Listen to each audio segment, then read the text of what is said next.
कृषक उपज व्यापार और वाणिज्य संवर्धन और सरलीकरण अध्यादेश 2020 और कृषक सशक्तिकरण और संरक्षण कीमत आश्वासन और कृषि सेवा पर करार विधेयक 2020 पर विचार करने के लिए यहाँ इकट्ठा हैं। यह विधेयक आने वाले कल में किसान के जीवन में क्रांतिकारी परिवर्तन लाने वाले हैं, क्योंकि हम सब भलीभांति जानते हैं कि हमारे देश की अर्थव्यवस्था में बड़ा भाग खेती का है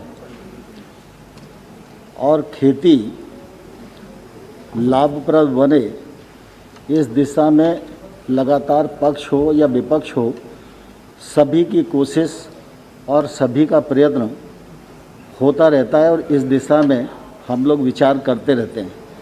पिछले दिनों प्रधानमंत्री जी के नेतृत्व में लगातार जो कृषि के क्षेत्र में योजनाओं का सृजन हुआ है, उनका भी लाभ लगातार खेती के क्षेत्र को मिल रहा है, लेकिन कुछ कानूनी बदलाव करना निश्चित रूप से आवश्यक है। मैं आपके माध्यम से सदन को भी और देश को भी यह बताना चाहता हूं कि जो कृषक उपज व्यापार और वाणिज्य अध्यादेश है, इसके मामले में किसी को भ्रम में नहीं रहना चाहिए। यह अध्यादेश एक तौर से कृषि के क्षेत्र में आज़ादी उपलब्ध कराने वाला है। अभी तक हम समझते थे कि किसान अपने उत्पाद के लिए मंडी की जंजीरों से बंधा हुआ था। इस अध्यादेश के माध्यम से उसको पूरी स्वतंत्रता मिलेगी। यह जो विधेयक आज जिस पर हम चर्चा करेंगे, इस विधेयक से एपीएमसी जो राज्य का एक्ट है, उस एक्ट का किसी भी प्रकार से अतिक्रमण नहीं होता है।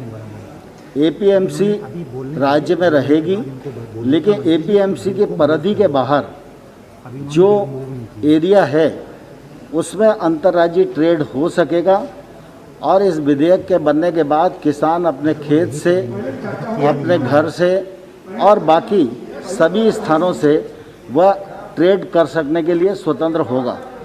और दूसरा जो कीमत आश्वासन वाला एक्ट है, मैं आप सबको ये कहना चाहता हूँ कि हम जानते हैं कि हमारे देश में 86% किसान छोटे हैं और जो छोटा किसान है वह छोटा किसान न तो स्वयं निवेश कर पाता, न उसके पास तक निवेश पहुँच पाता है। और अगर उसको किसी कानून के माध्यम से पहले से कीमत निर्धारित हो जाए तो निश्चित रूप से किसान उस में फ़ायदे की खेती कर सकता है।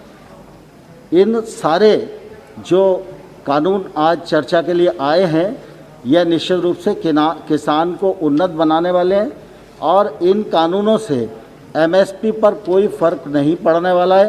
एमएसपी थी, एमएसपी है और एमएसपी आने वाले कल में जारी रहेगी।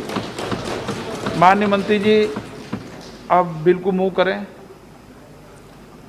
माननीय अध्यक्ष महोदय, कृषक उपज व्यापार और वाणिज्य संवर्धन और सरलीकरण अध्यादेश 2020, कृषक सशक्तिकरण और संरक्षण कीमत आश्वासन और कृषि सेवा पर करार विधेयक 2020 को पर विचार किया जाए। आइटम नंबर 16 एन के प्रेमचंदन जी। Thank you very much, Speaker sir. Sir, I move the statutory resolution that this